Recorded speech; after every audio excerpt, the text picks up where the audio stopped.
Hello दोस्तों, स्वागत है आप लोगों का मैथ्स प्लेटफॉर्म पर। मैं अजय कुमार आप लोगों का बहुत बहुत स्वागत करता हूं हमारे इस यूट्यूब चैनल पर। तो दोस्तों, हम डिस्कस कर रहे हैं RRB NTPC and group D का जो हमारा स्पेशल बैच चल रहा है। उसमें हम लोगों ने दोस्तों नंबर सिस्टम का पार्ट 10 तक कंप्लीट कर लिया है। उम्मीद करता हूं कि नंबर सिस्टम में पार्ट 10 तक आप लोगों को कोई भी दिक्कत नहीं होगी। अगर किसी वीडियो में अगर कोई भी दिक्कत हो रही हो तो आप लोग वापस प्लेलिस्ट में जाइए। RRB NTPC and group D का स्पेशल बैच वहां पे बना हुआ है प्लेलिस्ट में। जो वीडियो नहीं समझ में आई है आप उस वीडियो को वापस देख के अपनी बात को क्लियर कर सकते हैं। ठीक है, और आज इसका पार्ट 11 है दोस्तों। आज की वीडियो बहुत ही ज़्यादा इंपॉर्टेंट है। ठीक है, तो वीडियो एंड तक जरूर देखिएगा और वीडियो अगर पसंद आए तो लाइक जरूर कर दीजिएगा। कमेंट करके हमें जरूर बताएं वीडियो आप लोग कैसा लगेगा। ठीक है, और अभी तक जो साथी चैनल सब्सक्राइब नहीं किए हैं प्लीज़ वो चैनल को सब्सक्राइब कर लें, और सब्सक्राइब करने के साथ ही एक आता है बेल आइकन, उसको प्रेस कर लें, दबा लें, ताकि नोटिफिकेशन मिलने में आप लोगों को भी दिक्कत ना हो सके। यानी जब भी मैं कोई भी वीडियो अपलोड करूं आप लोगों को नोटिफिकेशन मिल जाएगा। एक तरह से यूट्यूब का एक मैसेज आपको मिलेगा मेरे चैनल का, तो आप वहां से डायरेक्ट वीडियो को मेरे वॉच करके अपनी बात को क्लियर कर सकते हैं। ठीक है, तो वीडियो ज़्यादा से ज़्यादा शेयर करके अपना दोस्तों सपोर्ट करें। तो चलिए शुरू करते हैं आज का अपना ये वीडियो। तो दोस्तों, आज के वीडियो में हम सीखने वाले हैं इकाई अंक ज्ञात करना, जिसे बोलते हैं यूनिट डिजिट, यानी find out of the unit digit. ठीक है, तो यहां से आज हम सीखेंगे दोस्तों नंबर सिस्टम में। अगर नंबर सिस्टम की बात की जाए तो दोस्तों इसमें हम आज सीखने वाले हैं क्या, सबसे पहले यहां पे हम सीखेंगे दोस्तों यूनिट डिजिट।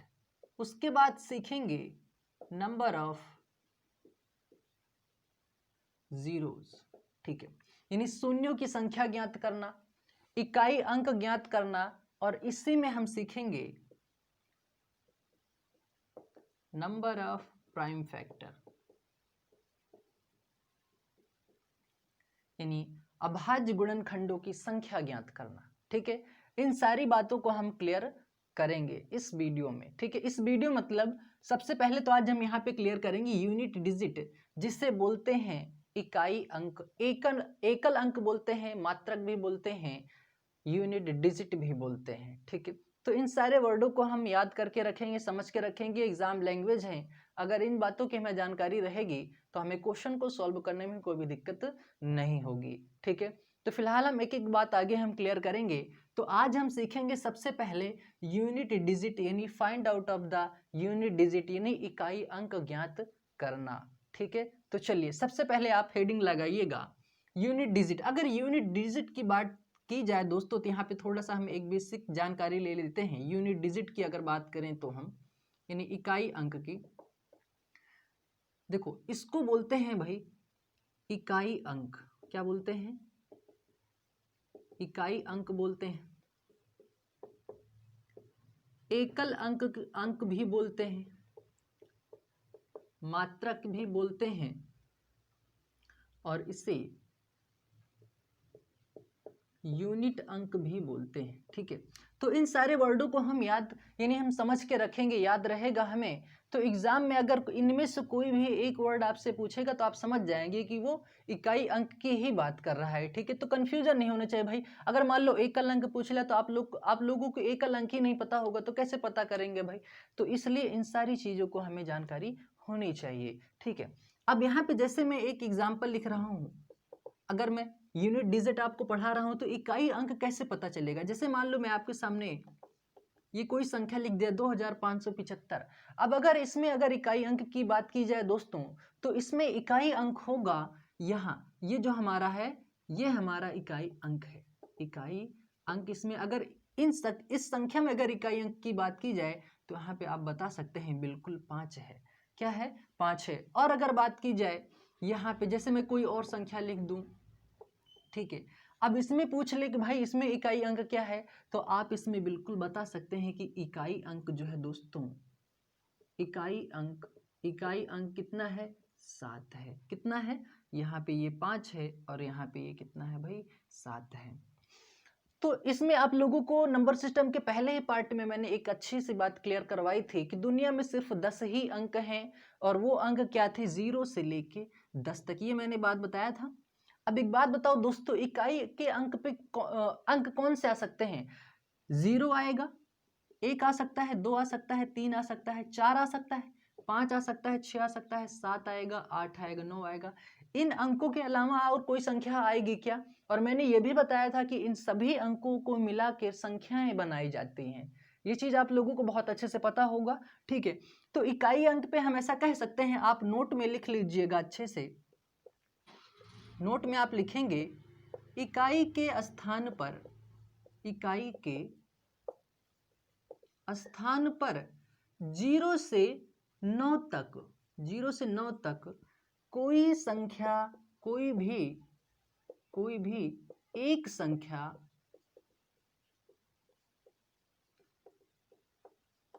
आ सकती है या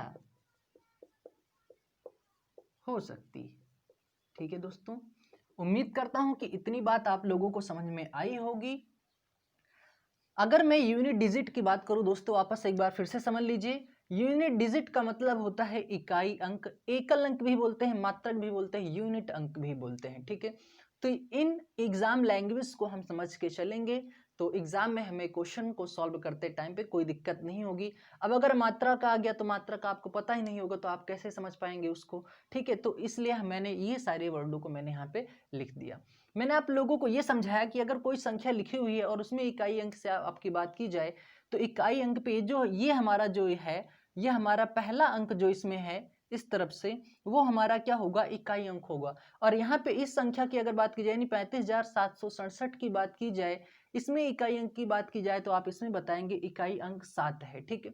यानी हमें यहाँ से ये बात समझ में आई कि 0 से लेकर के 9 तक में इकाई अंक कोई भी संख्या, कोई भी एक संख्या आ सकती है। इसीलिए मैंने आप लोगों को यहाँ पे एक नोट लिखवाया कि इकाई के स्थान पर 0 से 9 तक कोई भी एक संख्या आ सकती है या हो सकती है। यही तो हो सकती है, या तो 0 आएगा, 1 आएगा, 2 आएगा, 3 आएगा, 4, या इसी तरह कहां तक, 9 तक। इन सभी अंकों के बीच में कोई भी एक संख्या आ सकती है। तो उम्मीद करता हूं कि यूनिट डिजिट आपको समझ में आया होगा। अब हम इसको पहले स्क्रीनशॉट ले लीजिए, फिर यहाँ पे हम कितने टाइप के प्रश्न पढ़ने वाले हैं उन बातों को पहले यहाँ पे क्लियर करेंगे, फिर हम एक एक टाइप को लेके आगे अपनी बात को क्लियर करेंगे। तो चलिए स्क्रीनशॉट ले लीजिए, फिर बढ़ेंगे हम आगे। चलिए,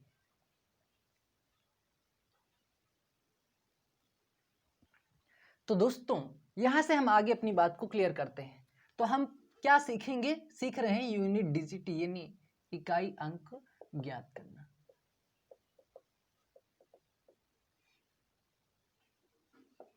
इकाई अंक, ठीक है। अब यूनिट डिजिट की अगर हम बात कर रहे हैं दोस्तों, इसमें कितने टाइप के हम प्रश्न पढ़ेंगे। सबसे पहले हम इसमें पढ़ेंगे बेसिक क्वेश्चन, बेसिक क्वेश्चन, ठीक है। फिर यहां पे हम पढ़ेंगे पावर बेस्ड क्वेश्चन, ठीक है। फिर यहाँ पे तीसरा हम पढ़ेंगे, ये पहला हो गया, ये सेकंड हो गया, ये थर्ड हो गया। फिर यहाँ पे हम पढ़ेंगे भाई फैक्टोरियल बेस्ड क्वेश्चन।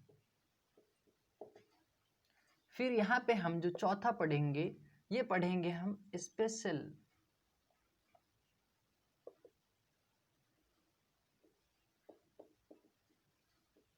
क्वेश्चंस पढ़ेंगे हम यहाँ पे, जो हमारा एसएससी मेंस या कैट लेवल में जो प्रश्न बनते हैं उन सारी बातों को हम यहाँ पे क्लियर करेंगे, ठीक है।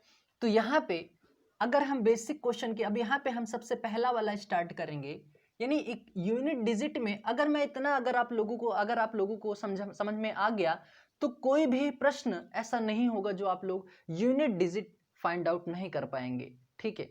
तो इन सारी बातों को अगर हम क्लियर कर लेंगे तो कोई भी प्रश्न नहीं बचेगा। तो सबसे पहले हम चलते हैं अपने पहले टाइप की तरफ, यानी बेसिक क्वेश्चन को हम यहाँ से उठाते हैं, ठीक है।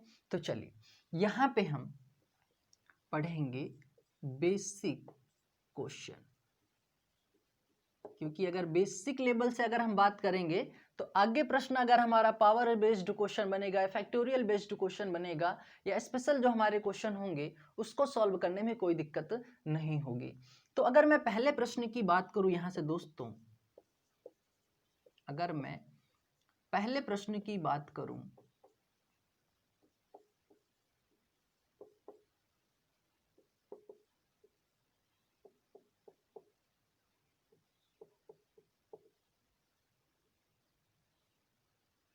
और मैं यहां पे लिख दूं इकाई अंक ज्ञात करो।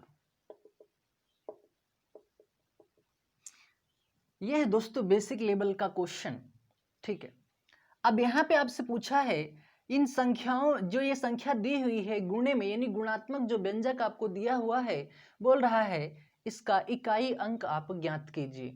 तो सबसे पहले अगर आप इसको सिंपली अगर आप करने की कोशिश करेंगे, 231 का गुणा 242 में करें, जो आए फिर उसको मैं 433 में गुणा करूं, फिर जो है उसको 5634 में करूं, फिर जो है उसको 3456 में गुणा करूं, तो इस तरह तो आंसर तो आएगा, लेकिन वो हमारे लिए बहुत ज़्यादा लेंथी प्रोसेस हो जाएगा और बहुत ज़्यादा टाइम टेकन करेगा, ठीक है।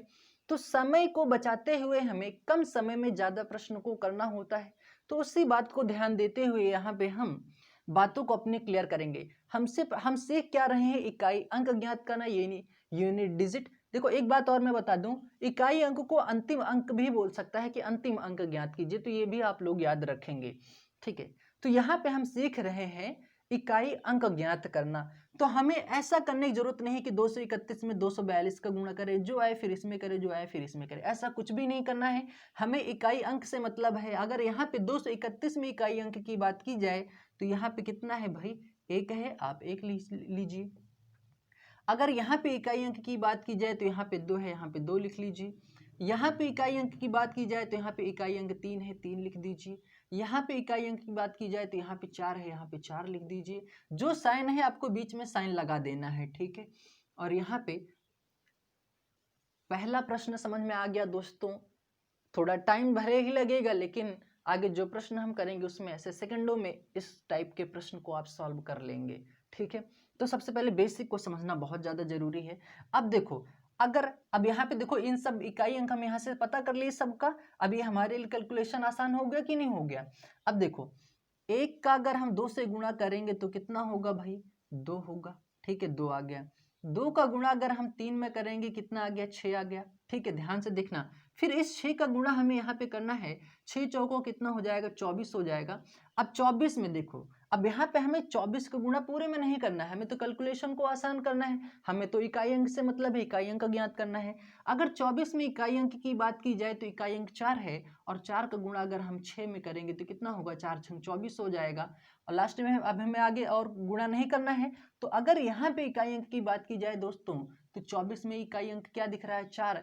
तो दोस्तों हमारा जो इकाई अंक होगा वो कितना होगा, वो होगा 4, और यही हमारा इस क्वेश्चन का आंसर हो जाएगा। बात समझ में आई क्या? उम्मीद करता हूँ बात आप लोगों को बिल्कुल समझ में आई होगी, ठीक है। तो स्क्रीनशॉट ले लीजिए, फिर हम बढ़ते हैं अगले प्रश्न की तरफ, ठीक है। चलिए, ये पहला टाइप है दोस्तों, यहाँ से हमारा पहला टाइप स्टार्ट होता है, ठीक है। चलिए, तो दोस्तों अगर यहाँ पे अगले प्रश्न की बात की जाए तो अगला प्रश्न हमारा क्या है, वो आइए देखते हैं। तो जैसे हमारा पिछला वाला प्रश्न है सेम वैसे है, क्योंकि हमें यहाँ पे क्या दिया हुआ है, मल्टीपल में दिया हुआ है, यानी गुणात्मक व्यंजक के रूप में आप लोगों को यहाँ पे क्वेश्चन ये दिया हुआ है, ठीक है। अब जरूरी नहीं है कि हर बार यहाँ पे गुणे का साइन हो सकता है कि प्लस में आ जाए, हो सकता है कि माइनस में आ जाए। एक भाग विधि होता है, भाग वाला अगर आ जाता है तो वो पावर बेस्ड में आ जाता है, तो उसको मैं वहां पे आगे क्लियर करूंगा, यानी सेकंड वाला जो हमारा टाइप है उसमें हम क्लियर करेंगे, ठीक है, पावर बेस्ड पे। तो यहाँ पे दोस्तों एक बात और याद रख लीजिएगा कि प्लस में आ सकता है, माइनस में आ सकता है, और गुणे में आपका इस टाइप का प्रश्न आ सकता है। अगर प्लस के लिए बोले तो सबको प्लस करना है, तो उसमें भी इकाई अंक आपको देखते हुए चलना है। माइनस करना है तो माइनस के लिए आप देख सकते हैं। मल्टीपल तो मैंने आप लोगों को बताया ही है। अगला प्रश्न हमारा मल्टीपल पे है, तो ध्यान से देखिएगा। अगर यहाँ पे इकाई अंक की बात की जाए तो यहाँ पे 6 है, यहाँ पे कितना है भाई, 1 है, यहाँ पे 6, और यहाँ पे कितना है, यहाँ पे है 5, 5 लिख दीजिए। और यहाँ पे कितना है, यहाँ पे 6 है, यहाँ पे 6 लिख दीजिए। ऐसा लिखने में कोई भी दिक्कत मेरे ख्याल से नहीं होना चाहिए, ठीक है। अब यहाँ पे देखो, अगर हम 6 को 6 को 1 से गुणा करेंगे 6 ही होगा, ठीक है, इकाई अंक 6 बना। 6 को यहाँ पे अगर हम 5 से गुणा करेंगे तो ये कितना हो गया, 6 पंचे 30। अब यहाँ पे देखो, एक इंपॉर्टेंट बात यहाँ पे समझना, अब कहीं पे भी अगर जीरो दिखता है और जीरो के आगे हमें अगर मल्टीपल करना है तो दोस्तों जीरो को किसी भी संख्या के साथ गुणा करते ही उस पूरी वैल्यू का मान कितना हो जाएगा, शून्य हो जाएगा। अर्थात हमें इकाई अंक क्या मिलेगा, शून्य मिलेगा। बात समझ में आई। अगर कहीं पे भी गुणा करते टाइम पे, कहीं पे गुणात्मक व्यंजक में कहीं भी गुणा करते समय अगर आपको जीरो दिखता है तो उस पूरी वैल्यू का मान यानी पूरे गुणात्मक व्यंजक का मान हमें इकाई अंक क्या मिलेगा, शून्य मिलेगा। बात समझ में आ रही है। यानी मैं आपसे ये कह रहा हूं, यहाँ पे नोट लिख लीजिएगा अच्छे से ताकि बात आप लोगों को अच्छे समझ में आ पाए। जीरो को किसी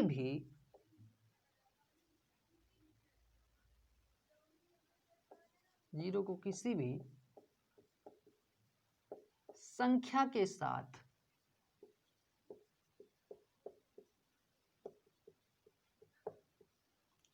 गुणा करते ही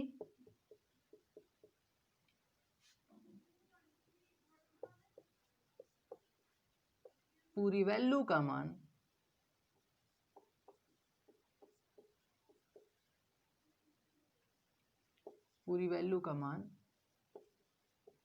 शून्य हो जाता है। ठीक है।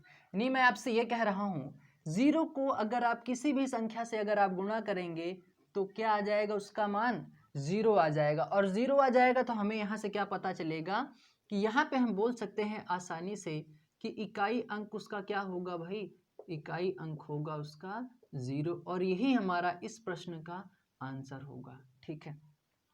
लेकिन अगर आपको जीरो गुणे अगर जीरो करेंगे तो उसका मान क्या होगा, इन्फिनिट हो जाएगा। ठीक है।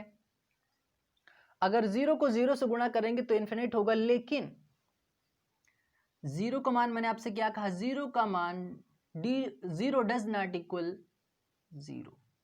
ठीक है। इतनी बात समझ में आई। चलिए, तो दोस्तों यहां से एक दूसरी बात और हम क्लियर करते हैं। ठीक है। एक बार यहां से फिर से समझ लीजिए कि जीरो को किसी भी संख्या के साथ गुणा करते ही पूरी वैल्यू का मान शून्य हो जाता है। ठीक है। यहां पे मैंने क्या लिखा, जीरो एक्स, एक्स का मतलब दोस्तों 1 2 3 4 5 6 7 8 9, ये क्या हो गए एक्स के मान। ही नहीं, अगर आप जीरो को किसी भी संख्या के साथ गुणा करेंगे तो उस पूरी संख्या का मान कितना हो जाएगा, जीरो हो जाएगा। लेकिन सिर्फ शून्य को छोड़कर यानी जीरो को छोड़कर यानी एक्स की जगह पे, यानी देखो एक्स है ना ये, अगर एक्स की जगह पे अगर आप शून्य यानी शून्य को, मैंने क्या कहा यहाँ पे, शून्य को छोड़कर अगर आप शून्य से शून्य का गुणा करेंगे कितना हो जाएगा, वो इन्फिनिट हो जाएगा। ठीक है। तो इसे मैंने लिखा x डज नॉट इक्वल शून्य, यानी x का मान शून्य नहीं होना चाहिए। यानी इस x की जगह पे यहाँ पे शून्य नहीं होना चाहिए। अगर होगा ऐसा तो क्या हो जाएगा, इन्फिनिट हो जाएगा, अपरिभाषित हो जाएगा। ठीक है। तो उम्मीद करता हूं मेरी बात ये समझ में आई होगी। एक दूसरा इंपॉर्टेंट आप नोट लिखिए जो हमारे लिए बहुत ही ज्यादा इंपॉर्टेंट है। ठीक है। ये स्क्रीनशॉट ले लो, फिर मैं दूसरा नोट लिखवाता हूं अच्छे से आप लोगों को। चलिए,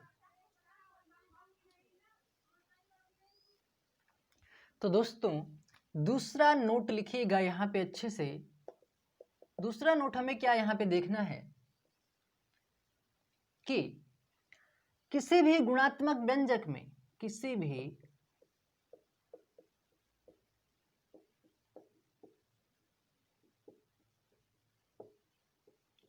गुणात्मक व्यंजक में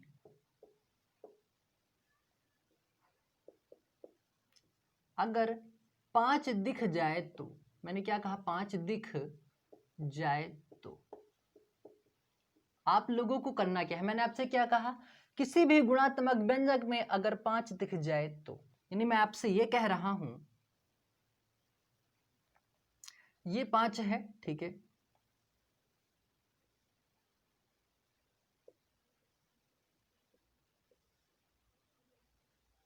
ठीक है, ये है। 1 मिनट।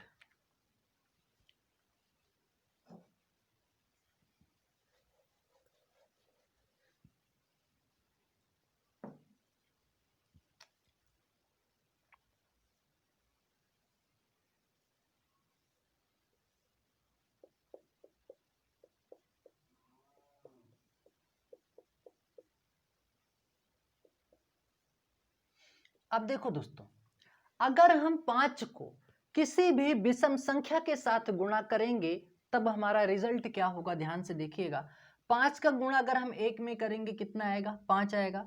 5 का गुणा अगर हम 3 में करेंगे कितना आएगा, 15 आएगा। 5 का गुणा अगर हम 5 में करेंगे कितना आएगा, 25 आएगा। 5 का गुणा अगर हम 7 में करेंगे कितना आएगा, 35 आएगा। 5 का गुणा अगर 9 में करेंगे कितना आएगा, 45 आएगा।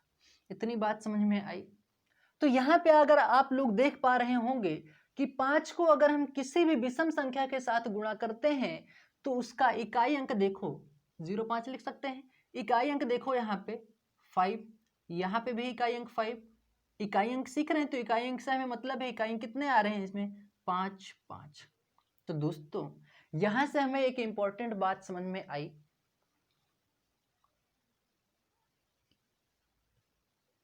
पांच को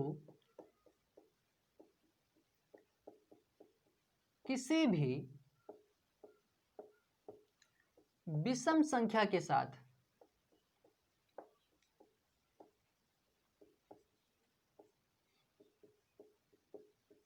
गुणा करने के बाद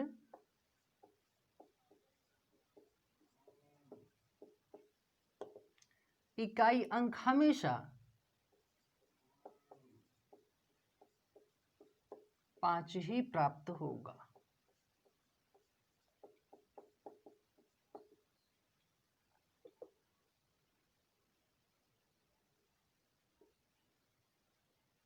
ठीक है, बात समझ में आई। अगर हम 5 को किसी भी विषम संख्या के साथ, देखो 1 3 5 7 9 ये विषम संख्या है, आप लोगों को बहुत अच्छे से पता है विषम संख्या यानी संख्याओं को हम जब संख्याओं का वर्गीकरण हम पढ़ रहे थे तो इस चीज को मैंने अच्छे से क्लियर करवाया कि सम विषम या और भी परिमेय अपरिमेय संख्याएं कैसे हम पहचानेंगे, उस चीज को मैंने बहुत अच्छे से ही क्लियर करवा दिया है। ठीक है, तो ये सारी विषम संख्याएं हैं। तो हमने ये देखा कि 5 को अगर हम किसी विषम संख्या के साथ अगर हम गुणा करते हैं तो इकाई अंक उसका हमेशा 5 प्राप्त होता है। तो मैंने यहाँ पे अच्छे से लिख दिया है, आप नोट कर सकते हैं। 5 को किसी भी विषम संख्या के साथ गुणा करने के बाद इकाई अंक हमेशा 5 ही प्राप्त होगा। ठीक है, ये तो रही विषम की बात, लेकिन एक बात और यहाँ पे समझिएगा।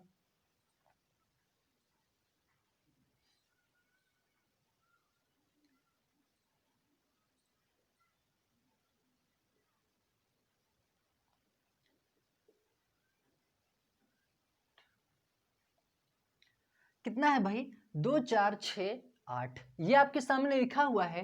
अगर मैं 5 का गुणा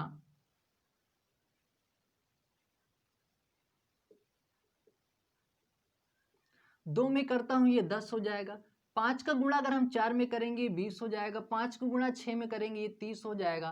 5 गुणा अगर हम 8 में करेंगे 40 हो जाएगा। तो यहाँ पे आप लोगों को इकाई से ही मतलब है, इकाई अंक से ही। अगर हम यहाँ पे इकाई अंक की बात करें तो 10 में इकाई अंक कितना है, 0 है। 20 में इकाई अंक 0 है। 30 में इकाई अंक 0 है और 40 में इकाई अंक कितना है, 0 है।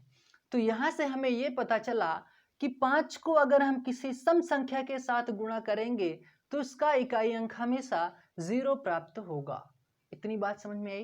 यानी आप यहाँ पे लिख सकते हैं 5 को किसी भी सम संख्या के साथ, किसी भी सम संख्या के साथ गुणा करने के बाद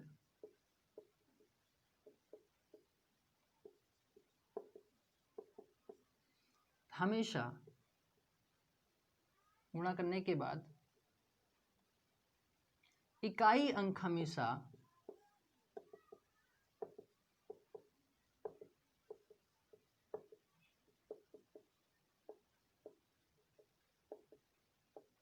0 प्राप्त होगा। इतनी बात समझ में आ गई होगी। इस चीज को मैंने इसलिए बताया कि अगर गुणात्मक व्यंजक आपसे आपके सामने दिया हुआ है प्रश्न में और उसमें पूछता है कि इसका इकाई अंक ज्ञात कीजिए, तो आप लोगों को यह ध्यान देना होगा प्रश्न को देखते ही कि देखो सबसे पहले यानी जो प्रश्न दिया गया है कहीं 5 दिखाई दे रहा है क्या। अगर 5 दिखाई दे रहा है तो उसमें ये सर्च कर लो, यानी ये चीज ढूंढो कि कहीं सम या विषम संख्या दिखाई दे रही क्या। अगर कहीं पे भी एक भी अंक अगर आपको सम या विषम संख्या दिखाई देती है तो आप डायरेक्ट, अगर सम दिखती है तो आप उसका इकाई अंक डायरेक्ट 0 टिक कर सकते हैं, बिल्कुल टिक कर सकते हैं। और अगर उसी गुणात्मक व्यंजक में 5 के साथ अगर कोई विषम संख्या दिखाई देती है तो आप क्वेश्चन को देखते ही आंसर आप इकाई अंक उसका 5 टिक कर सकते हैं। तो इस चीज को मेरा बताने का यही तात्पर्य है, यही उद्देश्य था कि आप लोग क्वेश्चन को देखते ही आंसर टिक कर सकते हैं। तो उम्मीद करता हूं ये बात आप लोगों को समझ में आई होगी। स्क्रीनशॉट ले लीजिए, फिर मैं इसका एक प्रश्न करवाता हूं, आप देखते ही आंसर उसका टिक कर पाएंगे। तो चलिए स्क्रीनशॉट ले लीजिए। तो दोस्तों प्रश्न हमारे सामने ये है, ठीक है। अब यहाँ पे देखिए आपके सामने 31, 45, 467, 2468 में लिखा हुआ है कि इकाई अंक आप ज्ञात कीजिए, यानी 31, 45, 467, 2468 में इकाई अंक ज्ञात कीजिए। तो मैंने आप लोगों को ये बताया कि पहले प्रश्न में आपको ढूंढना है कि कहीं 5 दिखाई दे रहा है क्या। तो आपने यहां से ढूंढना शुरू किया, आपको मिल गया 5। आपको क्या मिल गया भाई? 5 मिल गया, ठीक है। ये लिखना नहीं, मैं तो आप लोगों को समझा रहा हूं बस ऐसे ही, ठीक है। फिर आप उसमें देखो कि कहीं सम संख्या या विषम संख्या दिखाई दे रही है क्या। तो यहाँ पे देखो दोस्तों, यहाँ पे विषम संख्या दिखाई दे रही है, ये भी विषम संख्या है, और ये क्या है? ये सम संख्या है। तो मैंने क्या बताया है कि अगर आप यहाँ से गुणा करेंगे 1 पंचे 5, 5 सत्ते 35, फिर 5 ही आएगा, 5 तो आएगा ही आएगा। तो सबसे ज्यादा ढूंढने की कोशिश किया करो कि सम संख्या दिखाई दे रही है क्या। तो देखो यहाँ पे सम संख्या दिखाई दी, तो दोस्तों ये सम संख्या दिखाई दी, आप डायरेक्ट आंसर फाइंड आउट कर सकते हैं कि इसका आंसर कितना होगा, इकाई अंक। इसका इकाई अंक होगा 0। कैसे होगा?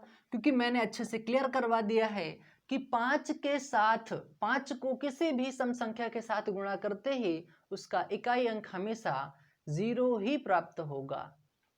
तो उसमें आप लोगों को समझने की कोई ज़्यादा जरूरत नहीं है, मैंने बता दिया है कि कैसे 0 आता है, हमेशा ही कैसे 0 प्राप्त होगा इकाई अंक उसका, और हमेशा ही कैसे उसका इकाई अंक 5 प्राप्त होगा। तो मैंने उसको अच्छे से क्लियर करवा दिया है। तो उम्मीद करता हूँ ये बात आप लोगों को समझ में आई होगी। आपको पूरा मल्टीपल करने की कोई जरूरत नहीं है। अगर 5 दिखता है, अगर 5 के साथ पूरे गुणात्मक व्यंजक में, यानी ये जो मल्टीपल में वैल्यू आपको दी हुई है उसमें अगर आपको कहीं भी सम संख्या दिखाई देती है तो आप उसको, उसका इकाई अंक बिल्कुल 0 बता सकते हैं, ठीक है। तो उम्मीद करता हूँ मेरी बात आप लोगों को समझ में आ गई होगी। स्क्रीनशॉट ले लीजिए, फिर बढ़ते हैं अगले प्रश्न की तरफ। चलिए